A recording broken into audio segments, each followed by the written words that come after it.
We start our discussion with linear momentum and collision. But for today, we're not going to reach on collision. Maybe because we are supposed to finish this topic maybe next week, then we solve the past paper questions. Okay. Now, when we're talking about linear momentum, the reason why I told you to say you need to understand Newton's laws of motion, because this is where now we are going. Work, energy, and power, it needed us the concept for linear, Newton's laws of motion. Linear momentum will need us to understand Newton's laws of motion as well. So, linear momentum. What does it mean when you say linear momentum? There is another topic which we are going to do, which we call rotational work, energy, and momentum. Okay? So from the word linear, we can clearly see that this is the momentum which is going to be happening in a straight line. Okay? So let's say you have a ball. This ball is moving in this direction. When something is moving, it has got the velocity. This ball has got the mass. So the mass times the velocity is what we call the momentum. Momentum is represented by letter P. Everyone doesn't know why they had to choose P. You get my point, right? Everyone doesn't know why they had to choose P. But P is what? Momentum. Now, momentum is a vector quantity. What is a vector? A vector is a physical quantity which has got both magnitude and direction. So if you understood vectors, you understood Newton's laws of motion, this topic is going to be very much easy for us. Now, this topic is a combination of vectors, Newton's laws of motion, work, energy, and power, and a bit of linear motion. So we are saying momentum is represented by P. So now, since we are saying it's a vector, that's the reason why I'm putting an arrow here on top. Because if I just put like that, that is a scalar. So I have to put an arrow on top to show that it is a vector quantity. What are the SI units for momentum? Mass is in kgs, velocity is in meters per second. Therefore, momentum is in kg meter per second. These are the SI unit for momentum.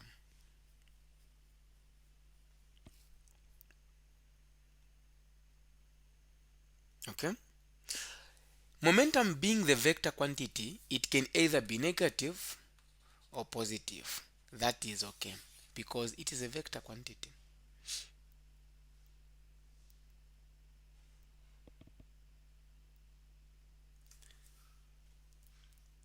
There we go. We are saying that when an object is moving, it definitely have what? The velocity. So here is an object. This object is moving. It has got velocity. This has got mass. So if this object is going to start from this point, moving all the way to that point, meaning that we expect to have the initial velocity at this point and the final velocity at there. Therefore, we can say that momentum is equal to the mass times the change in velocity.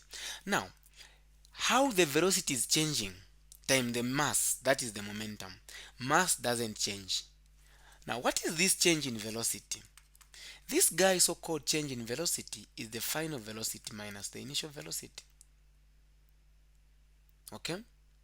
Then we can say that this momentum is equal to the mass, okay, open brackets, v final minus v initial, like that.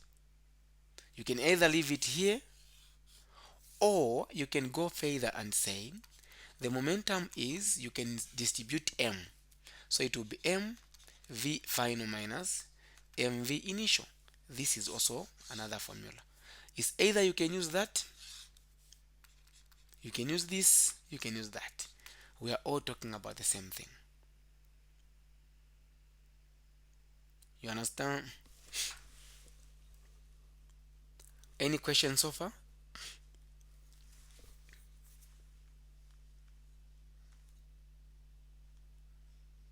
Me, I joined a little bit late, so I Uh-huh. didn't get the Yes, meaning or yes, you did. definition. Exactly.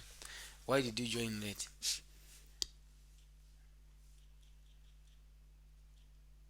My battery was low, it was at 2%, so this is when I've reached the room.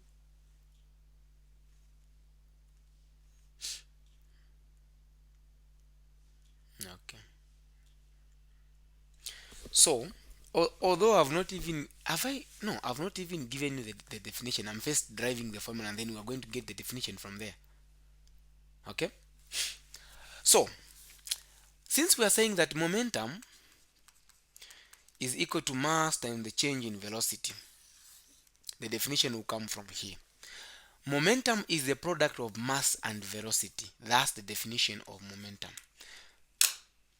Linear momentum is defined as the product of mass and the velocity. So if you have that, you are throwing something, okay? If someone is punching you, so the momentum which is there, which is making you to even maybe fall down, it's just because it has got mass. The person is using the mass, at the same time there is velocity. Now, can we say momentum depends on mass alone or both mass and velocity?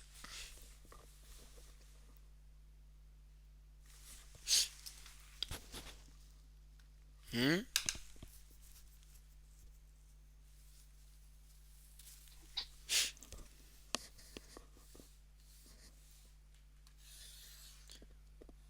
Can we say momentum depend on mass alone or both mass and velocity?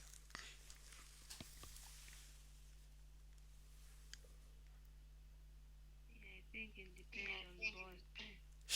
Yeah, it depends on both.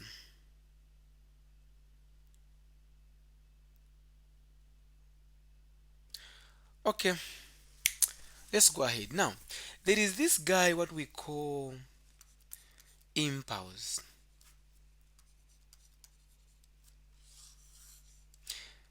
There is a relationship between impulse and momentum.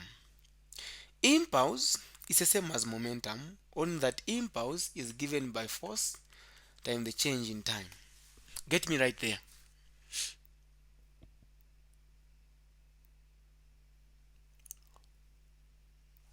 When an object is moving,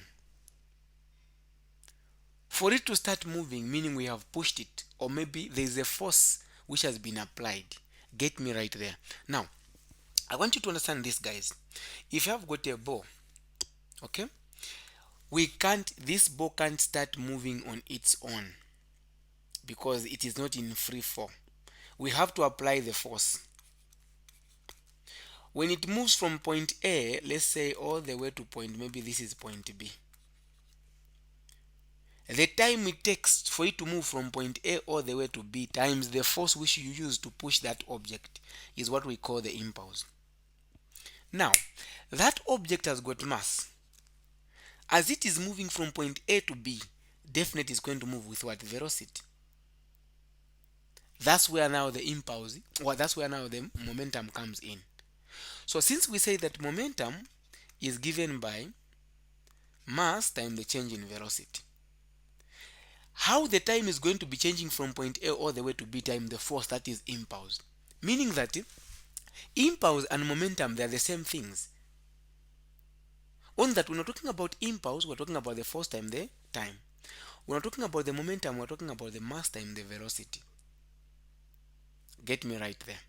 So the relationship between these two is that impulse is equal to the change in momentum. So you can have the data for impulse, you can use it to find the momentum, the change in momentum. You can have the data for the change in momentum to find the what? The impulse. Wow. There we go. Let me get rid of this. So if we are saying that impulse is equal to the change in momentum, so if I've got the data for momentum, I know that the change in momentum is mass times the change in velocity. I can use it. At the same time, I can say that this moment impulse, it is the force times the change in time is equal to the mass times the change in velocity. I want to prove to you that this is true. Okay? So I've mentioned to say you can use the data for the momentum to find the impulse. You can use the data for the impulse to find the change in momentum. Now, you can only use the data for the impulse to find the change in momentum, not just momentum, but the change in momentum. The change in momentum is the momentum initial or final minus the momentum initial.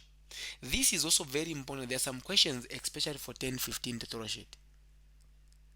By the way, the tutorial sheet for 10-15, I solved it already, and it's already there on the website. For 10-10, it's also there for linear momentum. So there we go. How can we find the average force? So from this formula here, I can divide both sides by the change in time.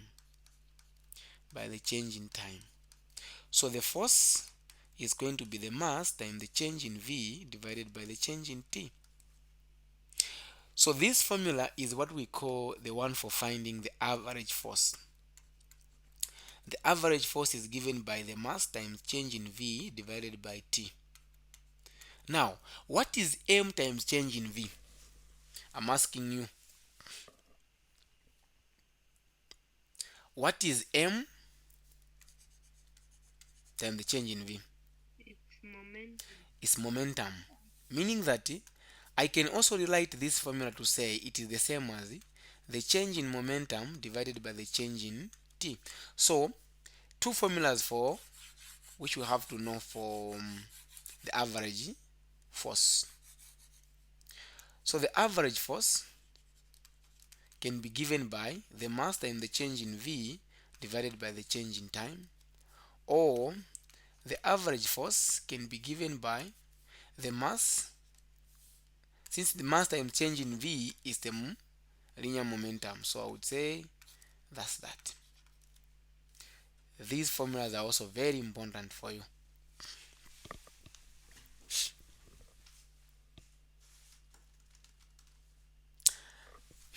I like proving things. I want to prove to you that indeed the average force is given by the mass times the change in velocity over time. I want to prove it to you. Who is behind so far?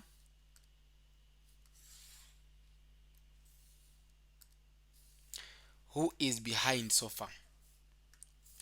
We are saying that force is given by the mass times the change in velocity divided by the change in time. I want to prove to you that this is true. Okay? Let's go back to Newton's laws of motion. Force is given by mass times the acceleration. Let's go back to linear motion. Acceleration is given by the final velocity minus the initial velocity divided by time. From this formula here, where there is acceleration, I'm going to replace it with this guy. So F is equal to the mass.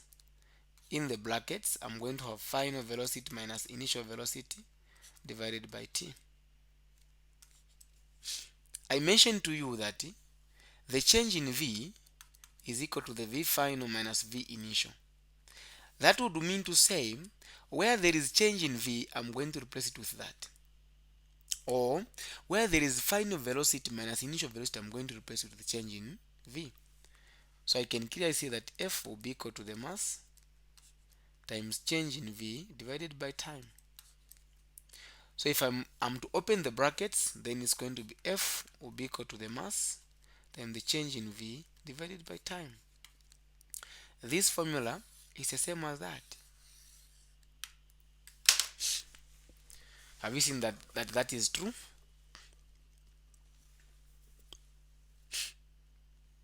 Hmm?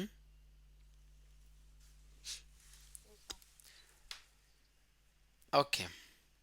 From the basic idea which I've just given you right now, believe me, you can answer a lot of questions. Now, one thing you have to take note, when we're talking about this momentum issue, since we say that momentum is a vector quantity, remember I mentioned that at first. I said momentum is a vector quantity. Momentum being a vector quantity, it's very important for us to consider the direction. For example, if this is an xy plane, if an object is moving in this direction, that we are going to get that velocity as positive. Moving in that direction, negative. Moving in this direction, positive. Moving in this direction, negative. I'm talking about the velocity. That would mean to say the momentum is going to be negative when it's going in that direction, positive going in that direction, negative there, positive there. That's very important. From the basic idea which I've just given you guys, I believe now it is high time for us to solve some questions. Can you see the question here?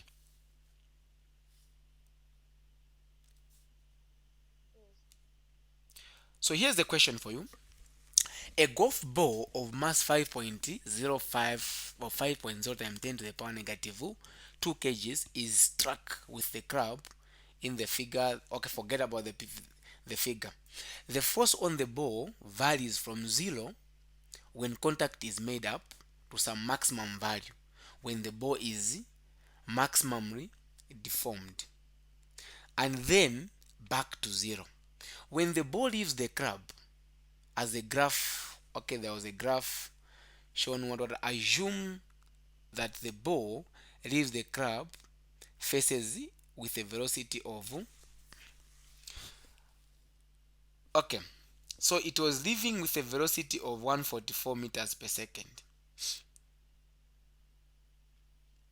and they are not mentioning anything about the initial velocity. Then we are going to consider this to be the final velocity. So if we gather our data, I'm going to say I've got the mass as 5.0 times 10 to the power negative 2 kgs. So since they're saying that they're not mentioning anything about the initial velocity, I'll take that as 0 meter per second. So the velocity which I have here, because they are saying that the ball leaves the club faced with the velocity of, so it was leaving the club with a velocity of 144 meters per second, meaning that's my final velocity. What else do we know? These are the only things we know for now. But A, find the magnitude. When the question is asking you to find the magnitude, even if the answer is negative, you report it as positive only.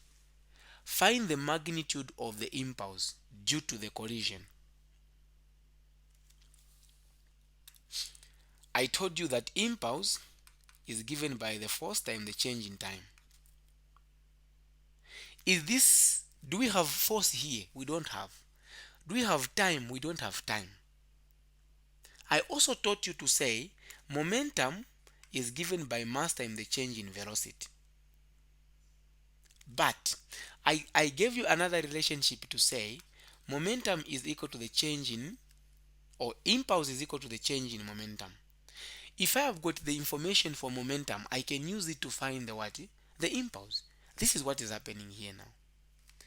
So impulse is now going to be equal to the change in momentum. The change in momentum is the mass times V final minus V initial.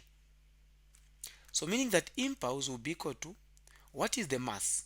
The mass is 5.0 times 10 to the power negative 2, then 144 minus 0, like that. Impulse will give me what?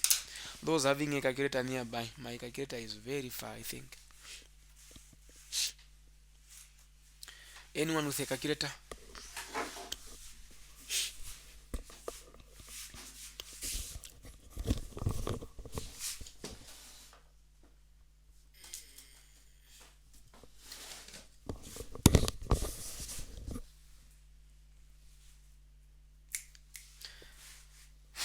I don't know where my calculator is.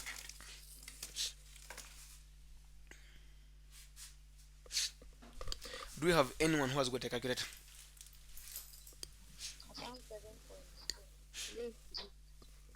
What's the answer? Okay, I'm going to trust you, but just a minute. I find my own calculator.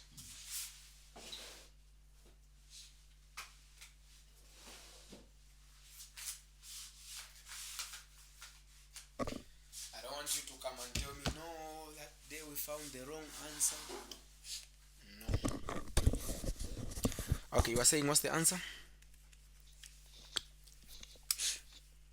5.0.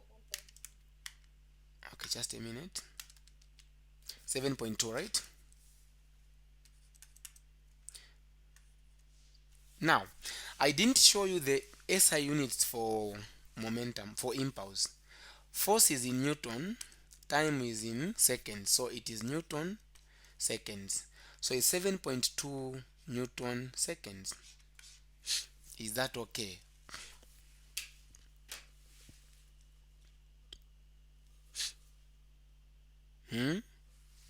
Now, part B is saying estimate the duration of the collision and the average force acting on the ball.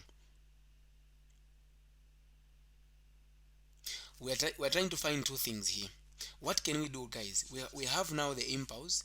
We're trying to find what? We want to estimate the time and the average force. So which formula are we going to use in this case?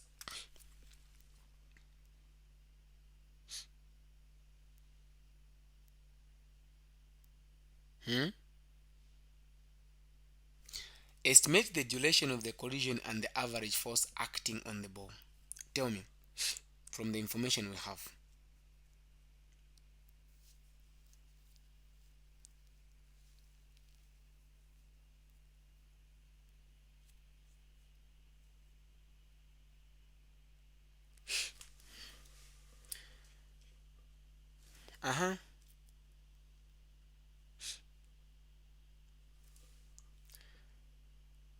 No idea.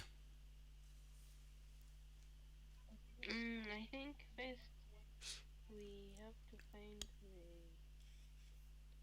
force. No. First, we have to find the Since we have force. the figures for impulse, we try to find impulse, and we also find the force, and then we find the time. We try to find the what?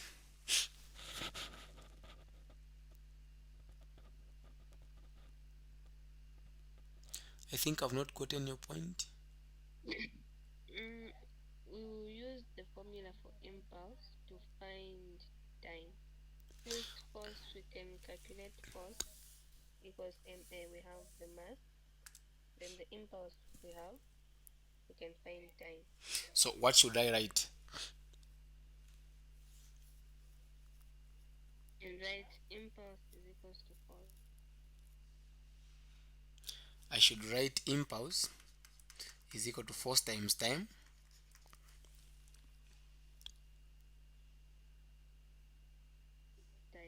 Change in time. Okay. Then when I do that, what am I going to do?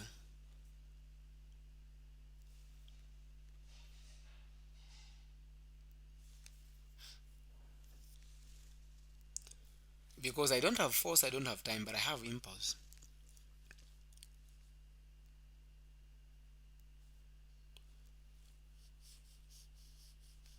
Can't we find the force by that formula, force is For equals to ma?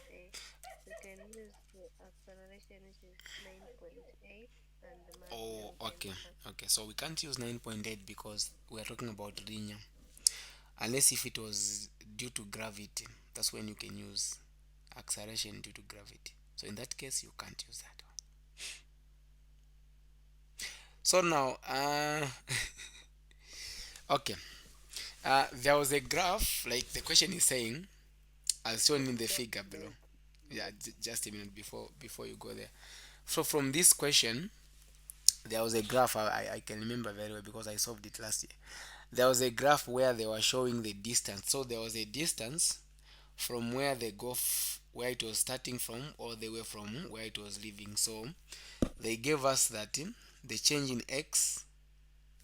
Can I remember? Because I think it was 3.2.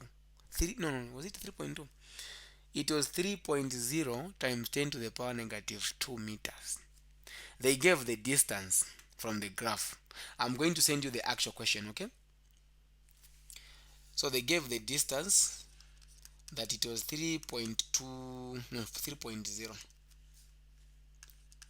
times 10 to the power negative 2 meters. That was the distance from the graph. So what was happening now, guys, is this. If you have got the distance, you have got the velocity, you can find the time, right?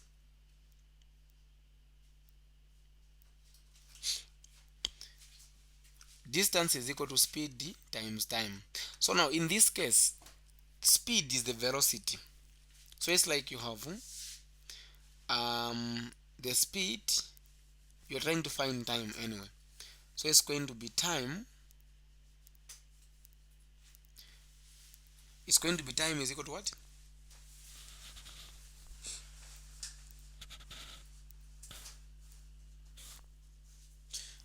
This formula, is it correct?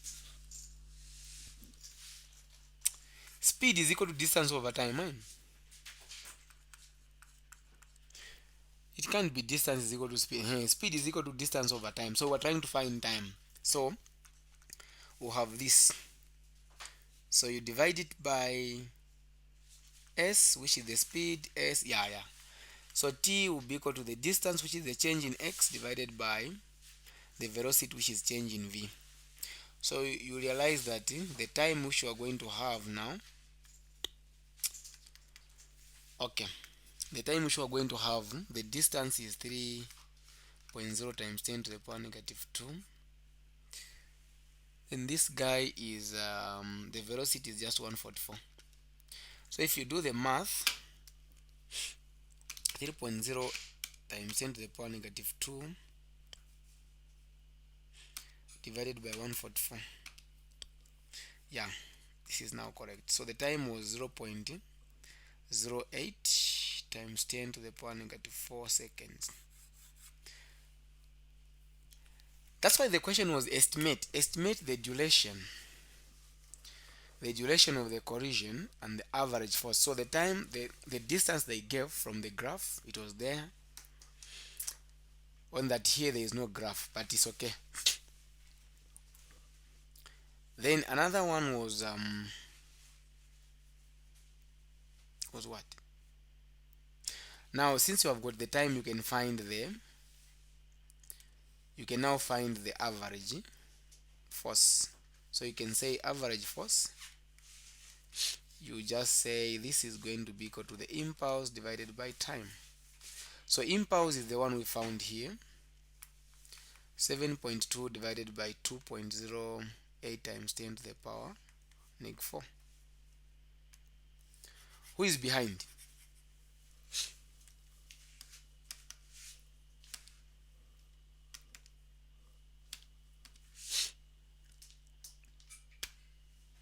Who is behind?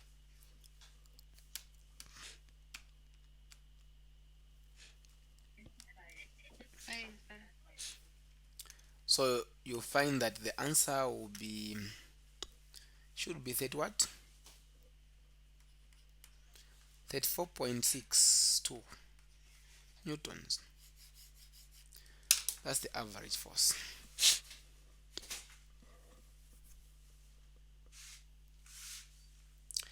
So the next question was,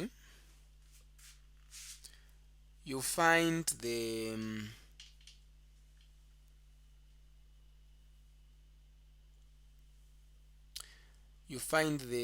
the what?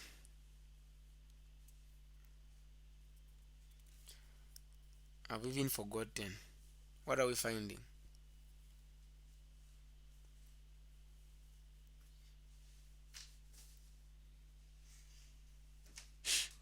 The next question was, use the impulse momentum theorem to estimate the average force exerted during the impact.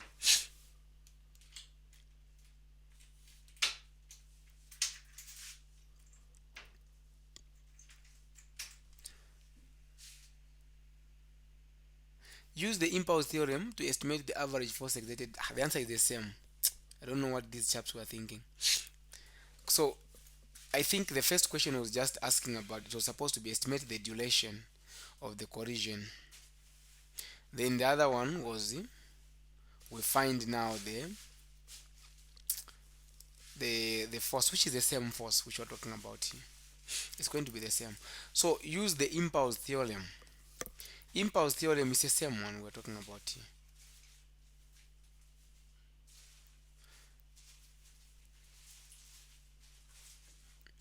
Impulse momentum theorem. So impulse momentum theorem, they just want you to say impulse or momentum is equal to the change in moment, or impulse is equal to the change in momentum. So you say force times T is equal to mass times the change in V. You make this as a subject of formula, you have this. Since you have everything, that is the impulse momentum theorem. Unless you have got questions before I go to the next interesting question. So can you confirm the answer for the average force? Can you do what? Then the answer again for the average force. I've even forgotten. We found average force to be what? 7 point what?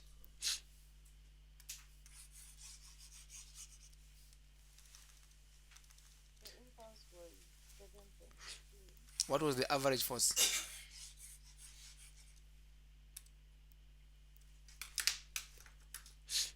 Those who are writing, what was the average force?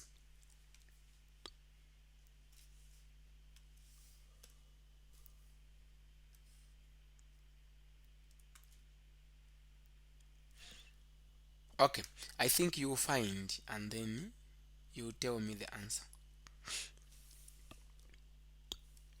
So for example, this interesting question is saying, in a car crash or in a crash test, a car of mass 1.50 times 10 to the power 3 kgs collides with a wall and rebounds as shown in the figure below. The initial and final velocity of the car is, they've even given you, the initial is negative. The reason why it is negative, like I said, I told you that this velocity, we're talking about vector, momentum is a vector. When it's moving in this direction, the velocity will be negative. When it's moving in this direction, the velocity will be positive. So we've got the velocity respectively. If the collision lasts for 0.15 seconds, find the impulse delivered to the car due to the collision. So impulse, you first write the final formula is equal to the force times change in time, but we don't have force, we have the time. Then I can't use this formula. Momentum is equal to the mass times the change in V, or the change in momentum is equal to mass times change in V. And we derived the formula to say the momentum is equal, the impulse is equal to the change in momentum. Since I've got the mass, I also have the velocity. Then I can say this is the same as mass times the change in V. So this will be equal to the mass. The change in V is the final minus initial. Just plug in the values. The mass is 1.5 times 10 to the power 3. The final velocity is 2.60 minus the initial is -1 or -15. We do like that. So you realize that this is going to be now positive. Here is going to be 2.60 plus 15. What's the answer?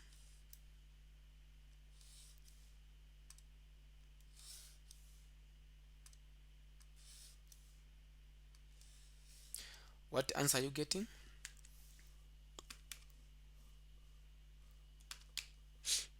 (1.5 exponent 3) times, if we add those ones, it's going to be 1617.6. So we have impulse to be equal to 26.4. So you have to remember that it's Newton seconds. Newton seconds.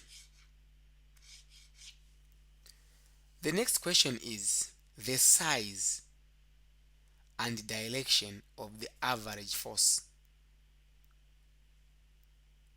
Okay? So what will be the size? So we're talking about the force. Now, since I've got the momentum, I can use the same one. I'll say the impulse is equal to the force times the change in time. Divide both sides by change in time, both sides by change in time. So the average force will be equal to the impulse divided by time. So impulse you have already found 26.4. Divided by time, you have been given 1.50. So now this impulse which we had here was positive, not so. This is positive because inside here we added them, so it's positive. If it is negative, you have to put the negative if they're not mentioning about the magnitude. So you say 26.4 divided by 0.150. So I'm getting 176 newtons. Thus, so the answer is positive. The question is, what is the size and direction? So the direction, the average force is 176 newtons. The direction is due east because it's positive, so it was now going in this direction with this force.